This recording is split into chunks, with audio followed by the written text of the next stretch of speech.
చేస్తారా చూద్దాం రేపు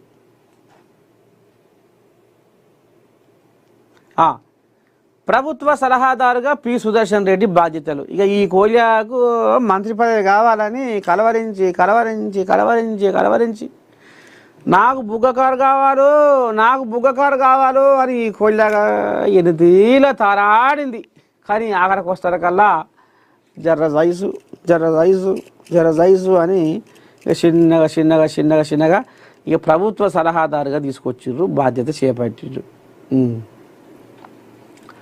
తెలంగాణ ప్రభుత్వ సలహాదారుగా పి సుదర్శన్ రెడ్డి బుధవారం బాధ్యతలు స్వీకరించారు.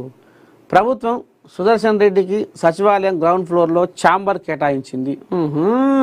తన ఛాంబర్లో వేద పండితుల ఆశీర్వచనాల మధ్య కుటుంబ సభ్యులు, అధికారుల సమక్షంలో ఆయన బాధ్యతలు స్వీకరించారు.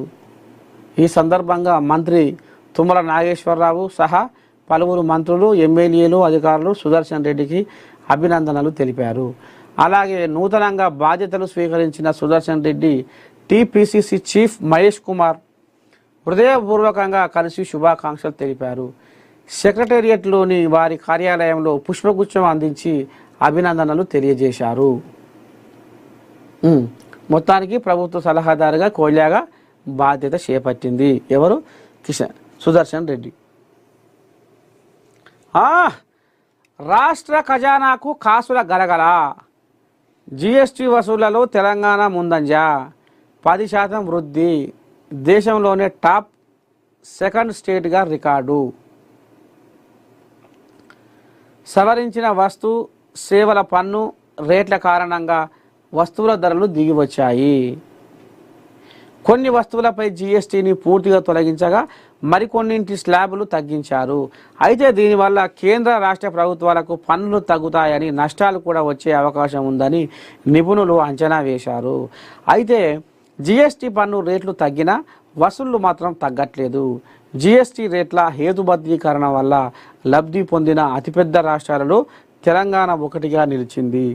తాజా ఎకోరాప్ నివేదిక ప్రకారం జీఎస్టీ వసూళ్లలో అనూహ్య వృద్ధిని నమోదు చేసి దేశంలోనే 2వ స్థానం దక్కించుకుంది.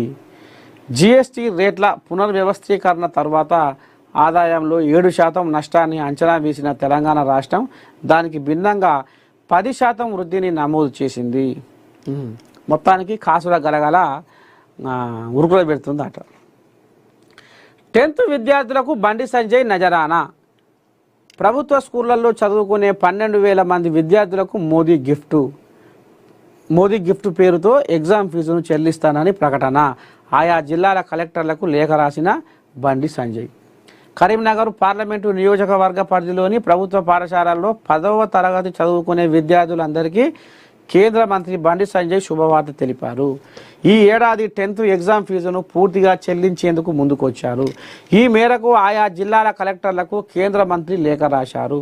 కరీంనగర్ పార్లమెంటు పరిధిలోని ప్రభుత్వ పాఠశాలల్లో 12,292 మంది విద్యార్థులు 10వ తరగతి చదువుకుంటున్నారు. వీరిలో కరీంనగర్ జిల్లాలో 4,847, సిరిసిల్ల జిల్లాలో 4,059, సిద్దిపేట జిల్లాలో 1,118, జగిత్యాల జిల్లాలో 1,135, హన్మకొండ జిల్లాలో 1,133 మంది విద్యార్థులు ఉన్నారు. వీరందరికీ పరీక్షా ఫీజు చెల్లించాలంటే 15 లక్షల పైగా ఖర్చు అవుతుంది. ప్రభుత్వ పాఠశాలల్లో చదివే విద్యార్థులంతా దారిద్ర్య రేఖకు దిగువన ఉన్నవారే. వారిలో చాలామంది విద్యార్థుల తల్లిదండ్రులు కూలీ పని చేసి బతికేటోళ్ళు. పిల్లలకు పరీక్ష ఫీజు కూడా చెల్లించే పరిస్థితి లేదని తెలుసుకున్న బండి సంజయ్ తన నియోజకవర్గ పరిధిలోని ఆయా స్కూళ్లలో చదివే విద్యార్థుల ఫీజు మొత్తాన్ని చెల్లించాలని నిర్ణయించుకున్నారు. ఆ మొత్తాన్ని తన వేతనం నుండి చెల్లించాలని నిర్ణయించారు. ఈ మేరకు ఆయా జిల్లాల కలెక్టర్లకు లేఖలు పంపారు. వాస్తవానికి బండి సంజయ్ కేంద్ర మంత్రిగా బాధ్యతలు చేపట్టినప్పటి నుండి పేద విద్యార్థులకు బాసటగా నిలుస్తున్నారు. ప్రభుత్వ పాఠశాలలో చదివే విద్యార్థులతో పాటు సరస్వతి శిశు మందిరాల్లో చదువుకునే విద్యార్థులు సహా దాదాపు 20,000 మందికి మోదీ గిఫ్ట్ పేరుతో బ్రాండెడ్ సైకిళ్లను పంపిణీ చేశారు. అతి త్వరలోనే సర్కారీ స్కూళ్లలో 9వ తరగతి చదువుకునే విద్యార్థులకు సైతం సైకిళ్లు పంపిణీ చేస్తామని ప్రకటించారు. అట్లాగే వచ్చే ఏడాది విద్యా సంవత్సరం ఆరంభంలోనే మోదీ కిట్స్ పేరుతో విద్యార్థులందరికీ school bag, notebooks, geometry box, pen, pencil, steel water బాటిల్ను పంపిణీ చేయబోతామన్నారు. మొత్తానికి బండి సంజయ్ అయితే ఒక రామసక్కని ముచ్చటే ముంగటేసుకుంటూ మంచిదే కదా. ఇట్లయితే నువ్వు జనాల నాలుకల మీద ఎప్పుడు సంజయ్ సంజయ్ సంజయ్ సంజయ్ అని కలవరిస్తావు.